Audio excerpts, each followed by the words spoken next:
Sajid, man, thank you so much for hopping on the 4040 Vision podcast with us today to talk about the Oakland A's and the potential move to Las Vegas and all that. But before we jump in, man, how's everything going? Good, brother. Good to be here with you. Honored to be on this show. Thanks, Appreciate man. it. So before we jump into the not so good stuff, let's start with some of the fun stuff we could talk about. Let's talk about, when did you become an A's fan, man? How long ago was this? Because I know you're one of the diehards that I know. So when did this Yeah. start? So I'm an 80s baby. I was born in the early 80s, and I have two older brothers who were big A's fans. And so when I was 5, 6 years old is when the A's were starting that late 80s dynasty where they made three straight World Series and they had this superstar studded team of like Ricky Henderson, Mark McGuire, Jose Canseco, Dave Stewart, Dave Henderson, Ricky Henderson, and Dennis Eckersley. So my fandom really started back then in the late 80s, like 1988 when they lost to the Dodgers, and then 89 with the earthquake and beating the Giants in the Bay Bridge series. So those are my memories of my Oakland A's, where my Oakland A's fandom started. So it's been over 30, 33 years, 35 Okay. years of being an A's fan. So it runs deep in me and in my family. It's a kind of become a family bloodline to be an A's Yeah, I fan. mean, Yeah. we both grew up in the Bay. We both grew up in the South Bay. So I'm always curious as to Yeah. why some folks pick the Giants, some folks pick the A's. So obviously, I picked the A's. I'm wearing my A's hat. So why do you think Yeah. your family went the Oakland direction versus San Francisco? Yeah. It's interesting because I am definitely outnumbered amongst my friends. Most of my friends, that many of whom you're friends with too, are all Giants fans and kind of obnoxiously so. So there's a few, the proud A's fans. And like I said, I think it just roots back to my older brothers, them being A's fans, them taking me to the Coliseum. And then Salman, one of my older brothers in particular, was just like head over heels for Jose Canseco. Jose Canseco was like a rock star back then. He was just big and Hmm. muscular and he hit home runs and he dated Madonna and he was just like larger than life. And so I think because he was drawn to Jose Canseco, and then the A's had Ricky Henderson, who was also just a superstar. I think that's what drew us to the A's. And then it didn't hurt that they were winning in the late 80s. And so it's easy to latch on to like a winning team when you're 5, 6, 7 years old. And then it's never wavered from there. Yeah, I have a similar story. I mean, I definitely wasn't part of that late '80s era. I mean, I was born a Right. few years later. So for me, it was that early 2000s. The Miguel Tejada, Eric Hmm. Chavez. The three-headed monster. Those pitchers. That was my era. That was when I Yeah. started getting into the A's, and it's kind of embarrassing to say, but like the reason I really started following them was there was this girl in high school I was really into that loved the A's, and she gave me this Oakland A's pin, like this big button that I would wear on my backpack. And I was like, you know what? If I'm going to talk to her, if I'm going to get to know this girl, I should probably know what I'm talking about. So this was maybe freshman year of high school. So I started really watching, and I think that was the year that they went on the, was it the 24 game win streak? So it was, Yeah. 20-game win streak was in it was in yeah, 2002. there you go. So yeah, So so right exactly. around So it was that either time. Yeah. freshman or sophomore year of high school. So it lined up well. I was getting into this team, and they were this lovable bunch of just, you learn later the details behind it with Moneyball and all that stuff and how the team came together. But it was a good time to be an A's fan, just like it was in the late '80s for you. So you mentioned your brother loved Jose Canseco. You mentioned Ricky Henderson. Who was your favorite player growing up? Yeah, Ricky Henderson was my favorite. I remember being a little league baseball player. Ricky Henderson would wear those like kind of wraparound sunglasses. He'd wear these neon green batting gloves, Mizuno batting gloves. And so as a kid, I remember wanting to have those same batting gloves or like similar batting gloves as Ricky Henderson. So yeah, I would say Ricky Henderson was probably my favorite. Dave Stewart as a pitcher, just because of he was just fierce and a winner. And then Dennis Eckersley had such a unique pitching motion, and he was the closer. He won MVP, I think, MVP and Cy Young in the same year, I think in 1990. And so I was always trying to replicate his pitching motion. So those are probably the three that I grew up loving the most. Of course, big Mark McGuire was amazing to watch, and then later on, I gravitated towards Miguel Tejada as a shortstop, and I really loved watching him play. And then over the years, different players have come through: Yoenis Cespedes and Oh Chris man, yeah. Bassett, and a bunch of players over the years that I have grown to love, only to see leave, which I'm sure we'll talk about as we as we continue the conversation. Yeah, that's part of the A's fan experience. I mean, for me, it was like I said, that era for me was Miguel Tejada. I think he won MVP that one of those years, He and did. then Eric Yep. Chavez, of course, Johnny Damon. But definitely those two guys, Eric Chavez and Miguel Tejada, probably my top two. And of course, they left just like everybody else. And I mean, Yep. that was I think it's really sad to say, right? It's just that's just part of the A's experience. Like, do you remember when that started happening? When it became this was the norm that this guy like Yoenis Cespedes or any of these other guys would go from Yeah. no names to stars with the A's, and then they'd go sign a $300 million contract or whatever with the Yankees or the Red Sox. Yeah.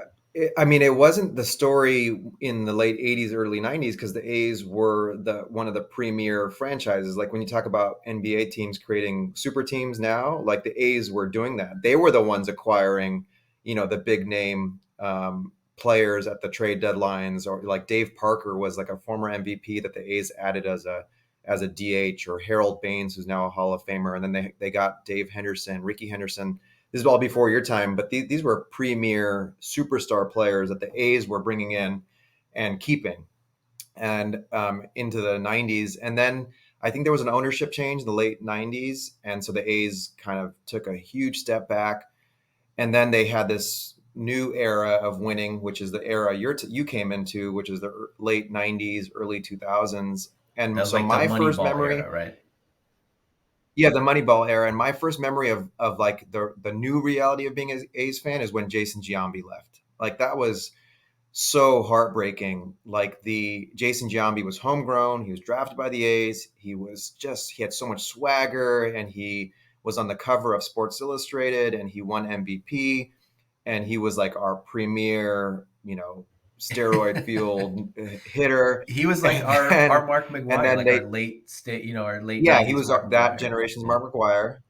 Exactly. And then he led us to the playoffs, only for us to lose to the Yankees. And then that following summer, he leaves to the partially Yankees. thanks to his And brother, I right? remember, Rest in peace, may he rest in peace. But yeah, that that's play, true. Well, his brother actually stayed Mhm. after Yeah, Jason left.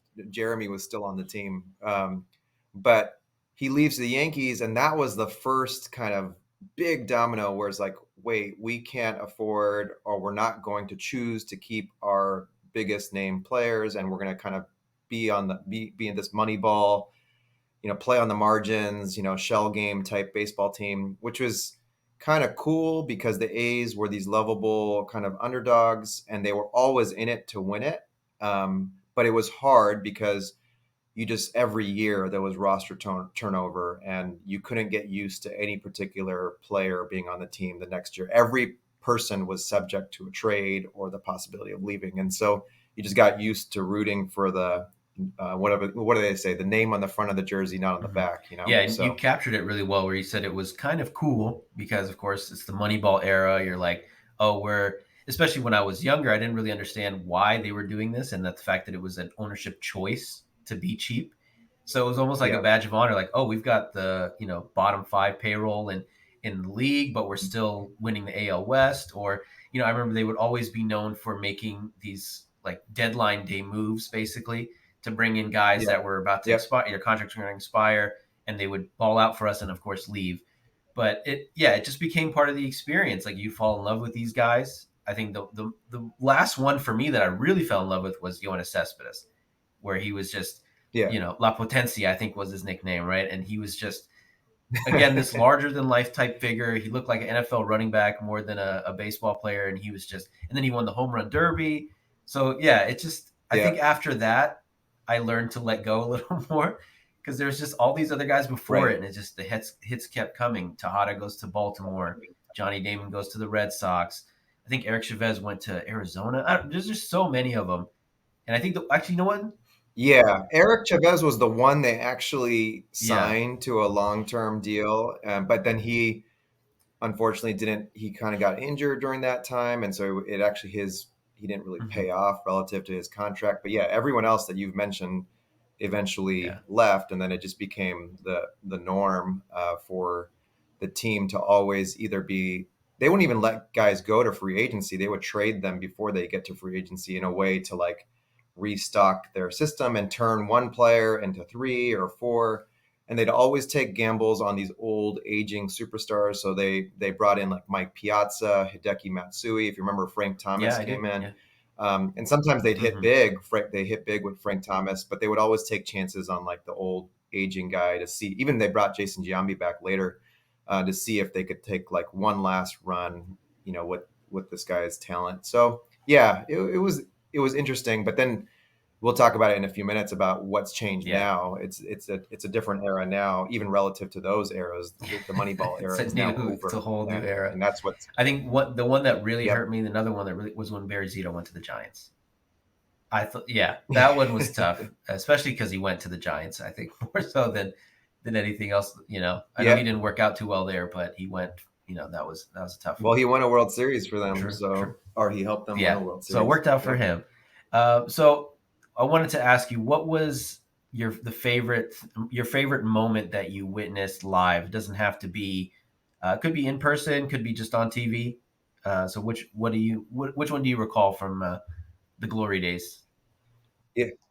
Yeah. So the first memory that came to mind when you sent me that question was the 1989 World Series, Game One of the World Series. I remember, so I would have been like 6.5, 7 years old, coming home from school, excited to watch the Game One of the Bay Bridge World Series against the Giants, and then the earthquake happening. Like I remember where I was. I was in my mom's bedroom, like ready to watch the World Series when the earthquake happened, and then me being more concerned as a 6.5, 7 year old about the game than I was about like the earthquake and what kind of impact it had on the Bay Area, in terms of all the devastation. And I remember the TV screen going like static for a while, and then they switched over to Roseanne, like an episode of Roseanne for some reason, like a rerun. So I remember that, and like I said, being really annoyed that the game wasn't going on. So that was my first like significant memory of being an A's fan, watching on TV. And then later, the memories I remember, I looked it up. It was the year 2000. The A's won the AL West on the last game of the series of the Yeah, season in 2000. I remember being in Mount Davis up top. So the thing about being an A's fan at the Coliseum after the Raiders came back is that Mount Davis was erected, and if you sat up there for baseball, you actually couldn't see the back half of the yeah, I've sat outfield up there a couple because of the times. Yeah, angle of. So it's kind of a useless sure. seat. You might as well be watching on TV. But I remember being there up in Mount Davis when Jason Isringhausen struck out like a Texas Ranger to win the 2000 AL West championship. That was really exciting. Then, we all know from Moneyball, the A's would go to the playoffs, but they would lose.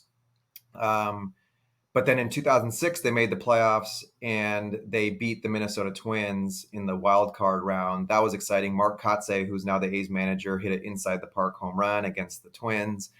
I remember that. But then I went subsequently to the ALCS, 2 games at the Coliseum against the Tigers. They lost both those games. I eventually went like 0 for my next 5 in A's playoff games attended.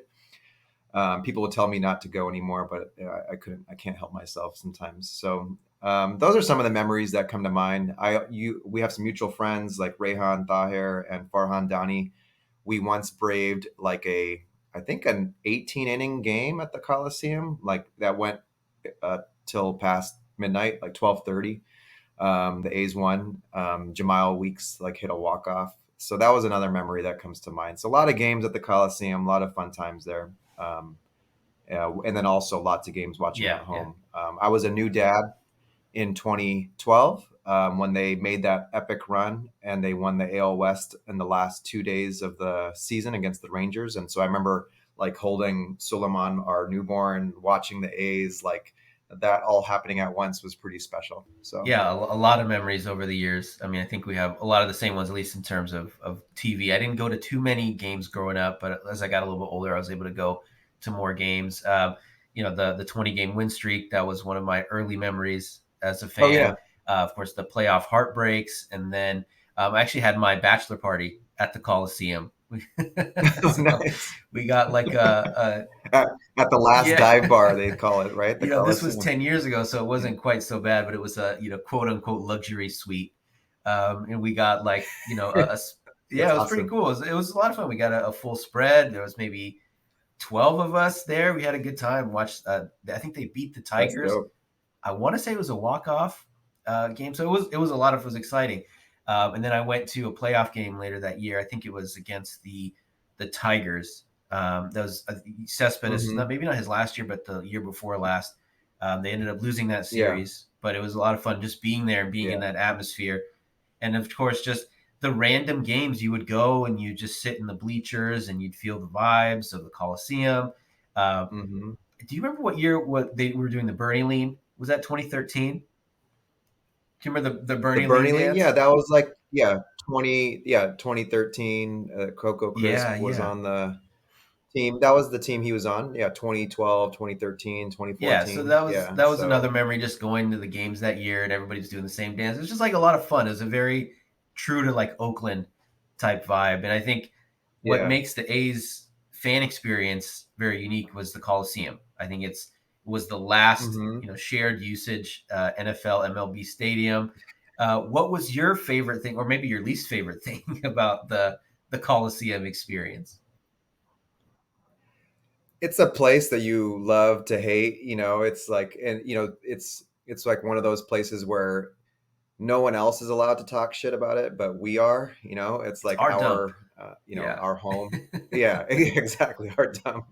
And so before I go to that, like actually one other memory is that 20th game that Scott Hatterberg walk off in 2002. I actually tried to go to. I was a student at Berkeley at the time. Me and a group of guys drove over to the Coliseum to get tickets to go watch that game. It was sold out, and we couldn't even get tickets, like secondhand tickets. So then we were there like for the first couple innings, and then we drove back to Berkeley, and then we ended up watching it on TV. So that was actually another memory like of the Can you Coliseum. imagine that it was Um, sold out? Like those words, like Oakland A's game sold out. yeah, Yes, I mean once upon a time. I mean we'll talk about it, in terms of the A's fandom. Like there is a Yeah, huge A's fan base that shows up and that cares. And so that was part of the Coliseum experience. The drums, the crowd. Anytime you go to the Coliseum, we would draw like let's say 10,000, 12,000 people.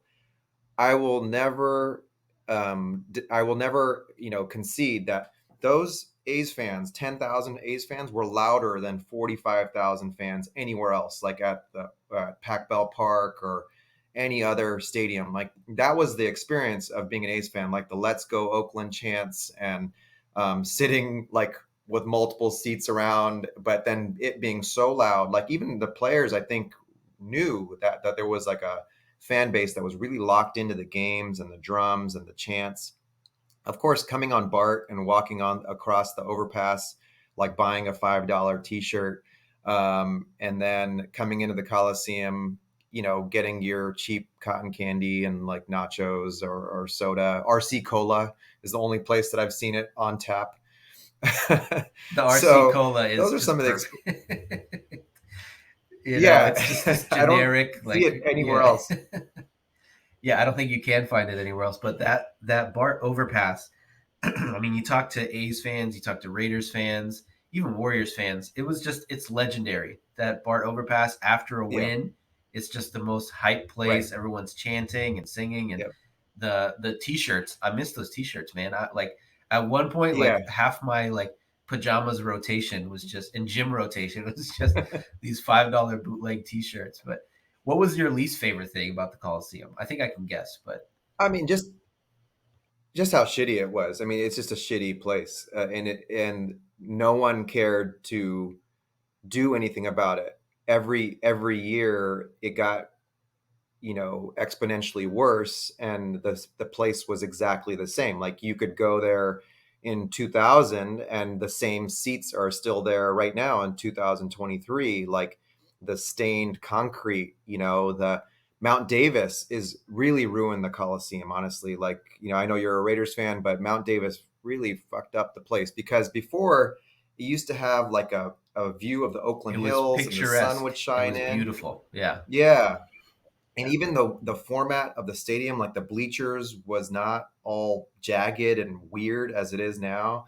And then so Mount Davis really messed things up. And there are certain seats now that the sight lines, you can't even see the whole field. And so I think like that really messed with the place. And then like I said, the unwillingness of whoever runs the Coliseum or Oakland A's ownership to truly invest in the stadium experience, like new bathrooms, wider walkways, better concession stands. Like it's been the same. And there has been no they have just shat on their fan base and said, like, we don't really care about your Hmm. experience. And then the prices have gone up despite the product getting worse. And so that's my least favorite part of the Coliseum experience, is just like the insult that it feels like when you walk in there. Because we all have other places where we can be spending our hard-earned money. And like I find it increasingly insulting that that's how someone like me or you, who've been fans and have poured ourselves into this team, can be treated. And so yeah, that's probably the worst part of it, is just like all of what I Hmm. outlined Yeah, just now. and you captured it perfectly. You said the Coliseum didn't change. It's like a time capsule. I don't know about now, but I remember I went to a Raiders game in 2014. We were in the club suite, so like a club section, so not quite a luxury suite, but in the nicer seats, and they still had tube TVs in the bar area Right, in 2014. So right, I was like, this TV is right. probably from 1997, and it's still up there above the bar, showing. It was just, it's crazy. And then of course the bathrooms. That's got to be the worst. I don't know if they've upgraded the bathrooms, Yeah, but they had no, they have not. It's that yeah, fucking trough the big bathroom. drop, It's like just filthy. And then that's like, it's the probably the worst place to be in the city of Oakland is the bathrooms in the Coliseum. At yeah. halftime or between innings or something. But so you brought up the fact that the ownership has kind of completely abandoned the Coliseum, any concept of renewing it, and they've abandoned the fans. But so, how closely have you been following the situation just in general? Because I remember growing up, it always seemed like they were looking for somewhere else to go. So this was in the 2000s. They were looking at San Jose, at Fremont, I think like South Fremont, Milpitas area. So, Yep. do you remember when they shifted gears from somewhere else in the Bay Area to Las Vegas, and how closely have you been following this situation? Yeah, I mean, I've been following along just like every other A's fan, in terms of like reading the headlines and just the never-ending saga of the Oakland A's stadium. Like you mentioned, the possibility of them coming to San Jose, and there being some plans for that, only for that to be kind of thwarted by the Giants and their territorial rights. And then like you mentioned, there being a mock-up of a stadium in Fremont, and then these multiple versions of potential stadium sites in Oakland. Um, and I became quite jaded about the whole thing. I never believed that it would actually happen until I saw like a shovel in the ground somewhere and a stadium actually being built. And it was only made more frustrating because you saw stadiums popping up everywhere else in the state of California, but Oakland, like the Niners got their stadium, the Earthquakes, the Giants down in LA, the Rams, and the Padres in San Diego, and then um, and even in Sacramento, they have the new Golden One Chase Center, and then the Warriors built the new Chase Center, whatever, Golden One in Center in Sacramento, and then Chase Center in San Francisco.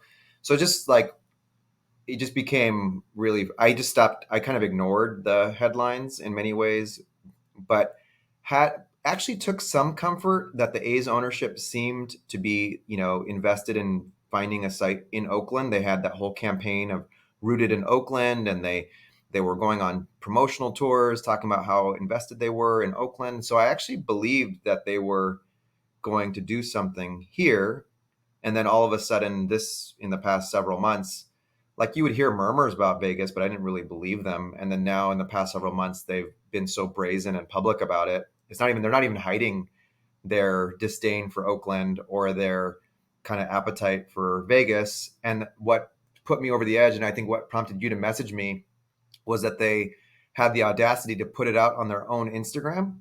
So like Yep, that was it. the new stadium plan for Las Vegas, and I was so insulted by that because literally these are your thousands and perhaps millions of followers on Instagram that are devoted to the Oakland A's. You were not Las Vegas A's fans, and then here you are putting up like, "Hey, we're moving to Las Vegas" on your own Instagram. So I actually unfollowed the A's account that day.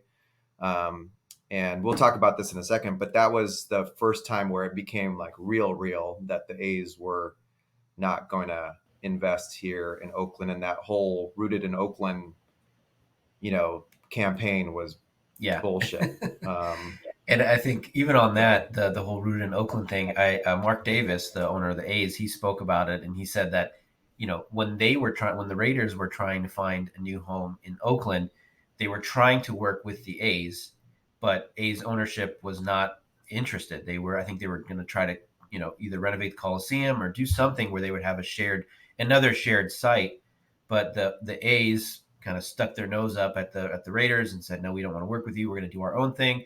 I think at the time they were looking at developing something at Jack London Square or some other places around the Bay yeah, Area. And of course, as soon as the Raiders are getting ready to leave, the A's put on the whole rooted in Oakland thing, and it's that whole bullshit campaign where they're saying like, oh well, the Raiders are leaving, but we're still going to be here.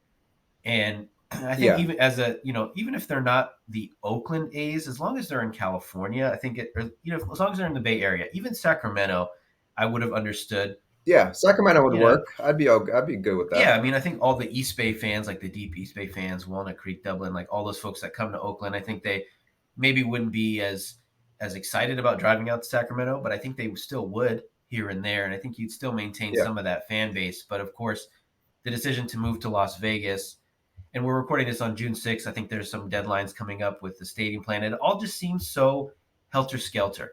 Like there seems to be no yeah, real plan in place by the A's. They're just hoping for a ton of government funding from Las Vegas, from Nevada. So it's been really messy. And of course, as a Raiders fan, I experienced the same exact thing with the Raiders moving to Las Vegas.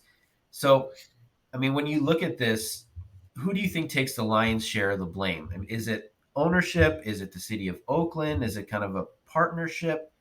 Because I think with the Raiders, I think it was probably mostly on the Raiders and them wanting to move and wanting to get almost $1 billion in free money to build their stadium. But in the case of the A's, like who do you think is most responsible for this? yeah.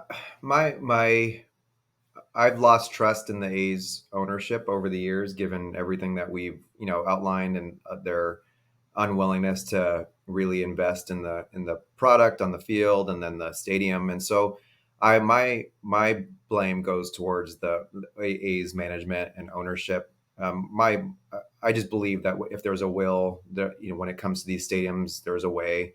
You see all these other ownership groups, just willing their way into stadiums across the state, as we mentioned. And so, I also don't know what city politics are like, but I know that the city of Oakland, has to be invested in wanting to keep at least one of their professional teams, and the A's being kind of the most iconic and the longest standing tenant for the city of Oakland. So, yeah, I blame the ownership. I do believe that if they really wanted to, they could probably just buy the Oakland Coliseum site and build right there. It would be the most fiscally and kind of practically sound decision to make because it's a ready to use stadium site. And so that's where I just don't trust the A's ownership, and so therefore they get the brunt of my ire right No, now. I think you're spot on. I mean, you mentioned all the other stadiums that got built and some of the creativity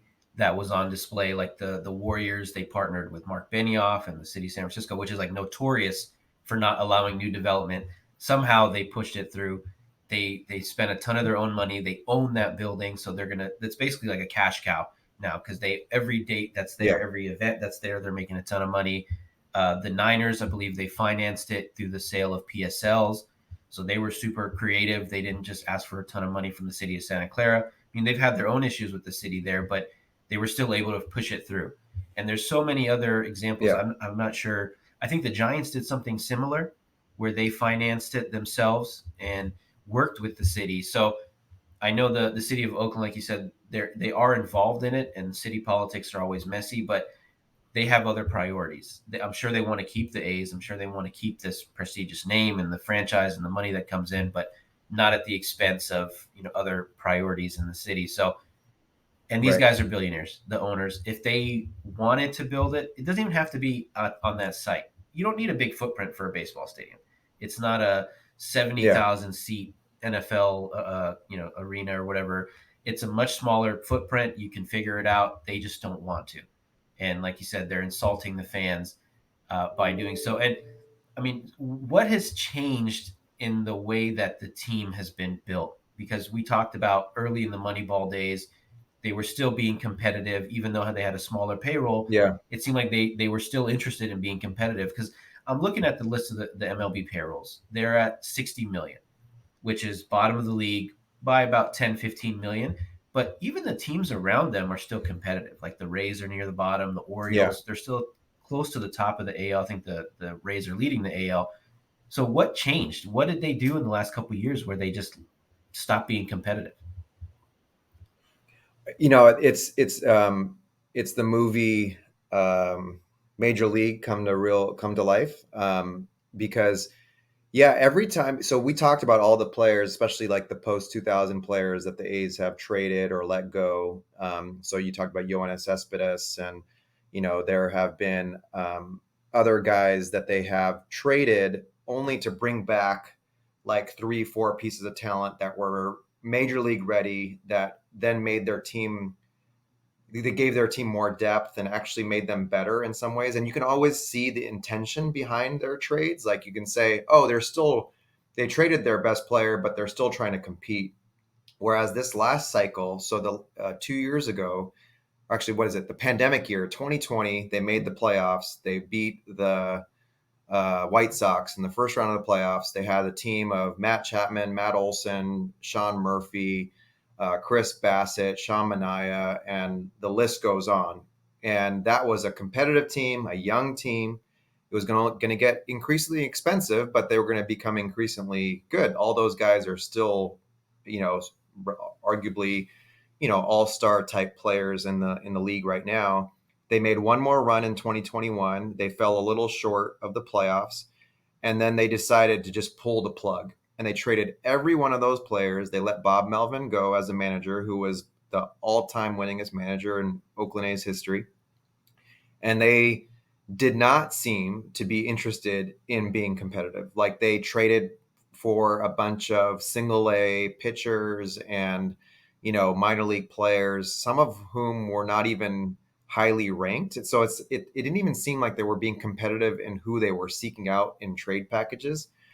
And then they have just fielded a non-competitive team, and it seems to be, I guess, a cost savings measure, just to like completely bottom out, completely alienate the fan base, then turn the blame towards the fan base and say, hey, well, look, the fans aren't showing up and that's why we need to move, when really it's like a self-sabotaging move to drive fans like me away. Like I will not go back to the Coliseum right now. I will not spend $1 to support the team. And then they might argue, well, because people like Sajid are not coming, that's why we need to move to Vegas. Well, when it's bullshit, because I was willing to show up when the team ownership was at least trying to compete, and I don't have confidence in that anymore because of these recent moves. They've completely bottomed out in every way, and it's a real joke, and it's an embarrassment to the It league. It's is, an, yeah. an embarrassment to the franchise. And that's been the big talk is Yeah, they're embarrassing the league by bottoming out in a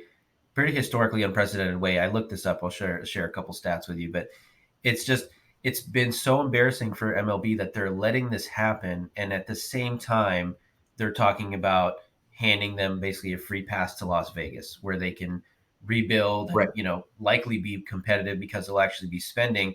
And that's the great irony of this is growing up, especially during the Moneyball era, we were taught or we thought that the A's were a small market team, which they're Right. not. They're across the water from the San Francisco Giants, who are one of the biggest spenders in the league.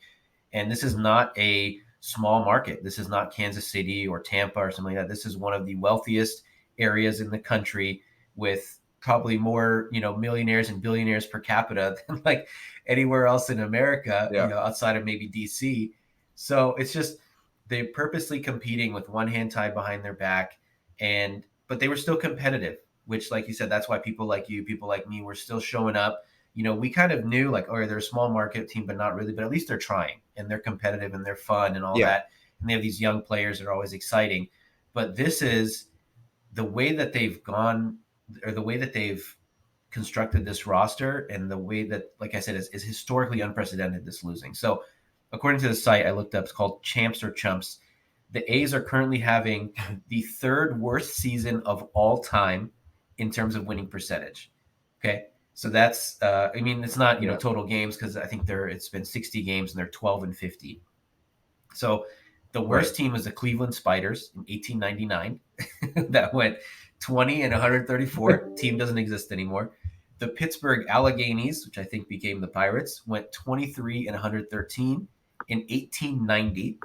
And of course, if the A's continue on this pace, they'll be like 30 and 132, something like that.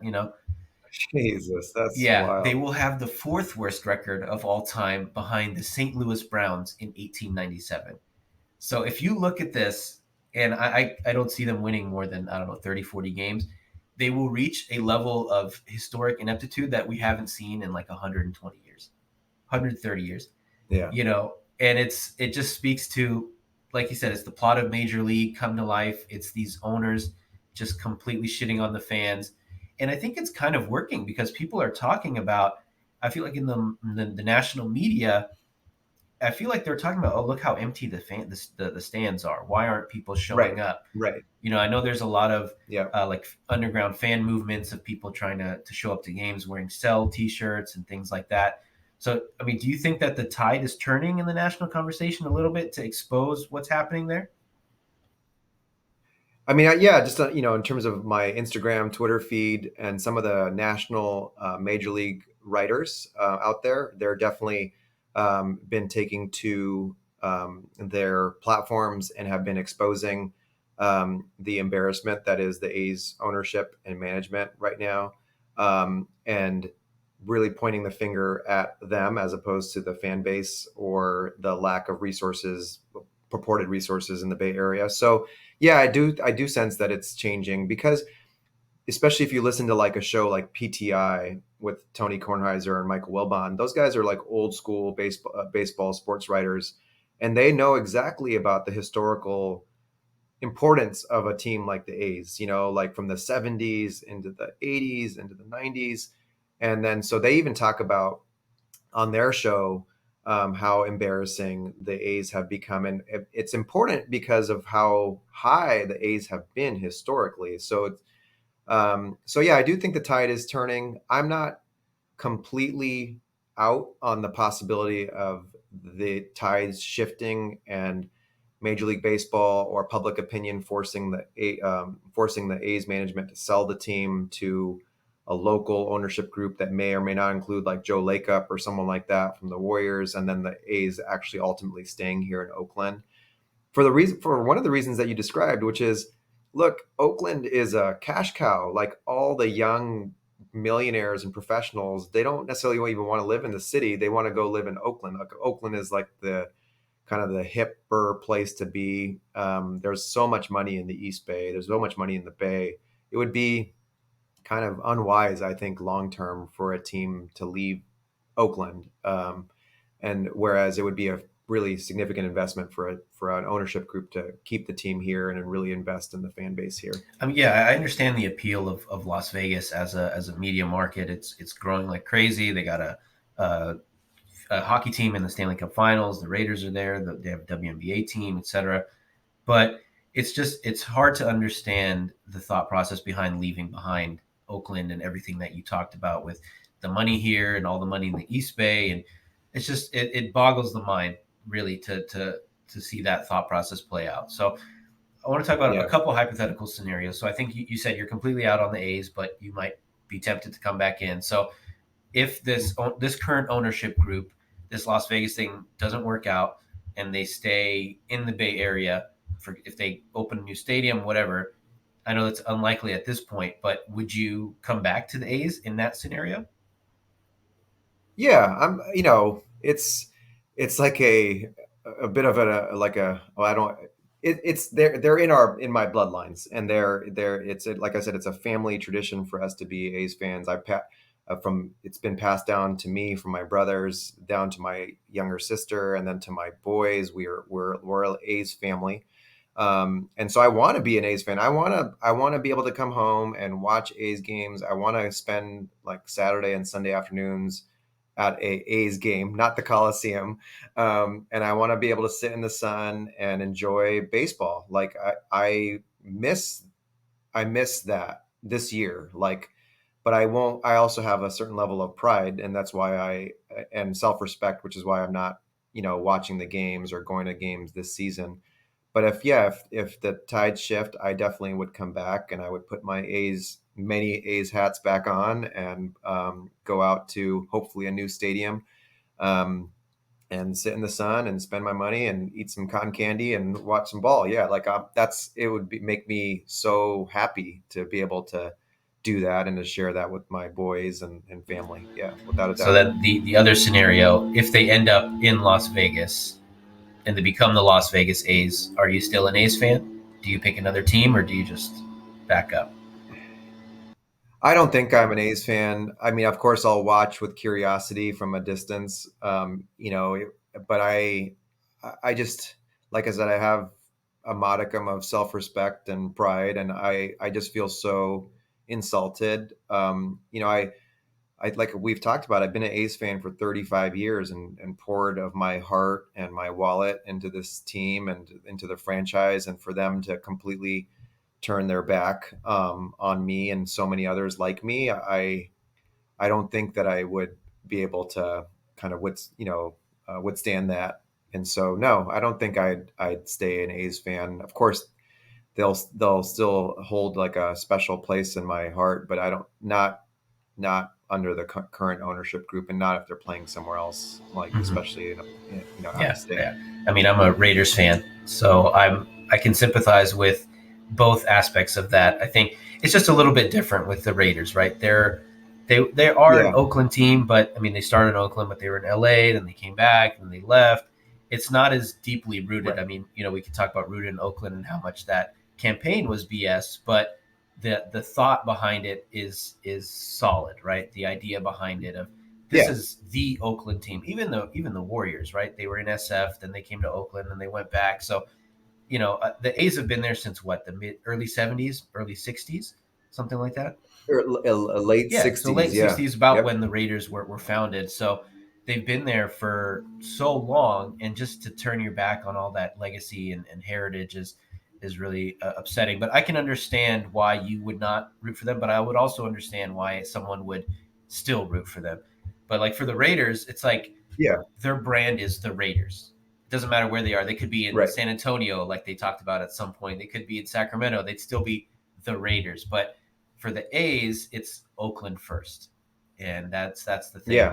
And I talked to one of our buddies who's the CMO of the Oakland Roots soccer team, and he talked Mm, about their campaign and their slogan is Oakland first, Oakland always, and because I think mm. they understand the heritage and the fan base and all that comes along with Oakland. And we talked a little bit about their relationship with the A's and how they're kind of the antithesis of what the A's are doing right now because they're investing, they're trying to build community, they're doing all that, and the A's have just turned their back on all of that. So Yeah. I mean, if they do move to Vegas, do you foresee them being competitive again? Do you think, because I think some of the competitive advantage they had with Moneyball is gone, right? Everybody's doing Moneyball to an extent, right? Right. So, but Right. how do you see that panning out for them if it happens? I don't know. It's hard to recover from this level of losing. Once you establish, you and I have played competitive sports, and we went to the same high school, and you establish. We unfortunately we both played on some really poorly coached and struggling football teams in high school. It's hard to recover from that level and that sort of culture of losing. Like it really requires complete overhaul of a culture. It's not just about pouring money into it. It's about like changing the culture. And so I don't know. Once you've bottomed out in the way that you've described in this historical way, it's going to take years and years for them to climb back out. Especially in baseball, progress in baseball moves very slowly. It starts with your minor league systems and things like that. So I'm skeptical. Unless there is new ownership, new management that comes in and really does like a complete overhaul and changes the culture of the franchise, then you can, I can't foresee how you can go from being historically inept like the way they are now to turning it around just because you get a new stadium. Like that's not how things work in my view. Yeah, maybe in the NBA where you talk about like the Sixers and the process, they sucked really bad for a few years, but Right. even them, like they're a contender, but there's still that like that stench of this unprecedented Yeah. historical taking.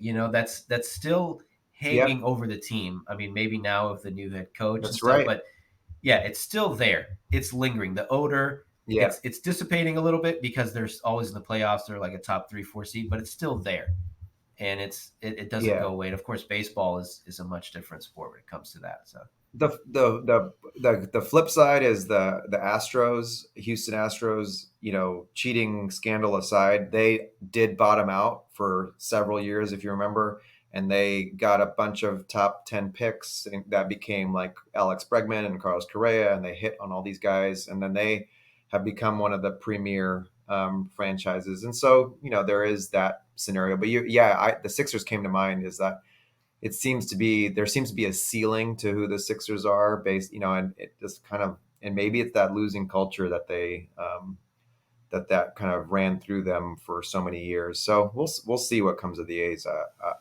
But then again, we talked about it in this whole podcast. Like the A's have been a historically winning franchise, and so, but so we can get there. Just I think we need some new management. absolutely, and I think we can both agree that the turnaround is there. They can do it, and hopefully it's in, if not Oakland, at least the Bay Area, and under new ownership and a new ownership group, and one that actually respects the Yep. fans that they have and appreciates the level of adoration and dedication that these fans have showed. And maybe one day we'll be sitting in, I don't know, Jack London Square or something in the bleachers, enjoying a Right. hot dog and watching a winning baseball team again. So thanks for Yeah. hopping on, Sajid. One can Yeah, man. dream. Yeah. My pleasure.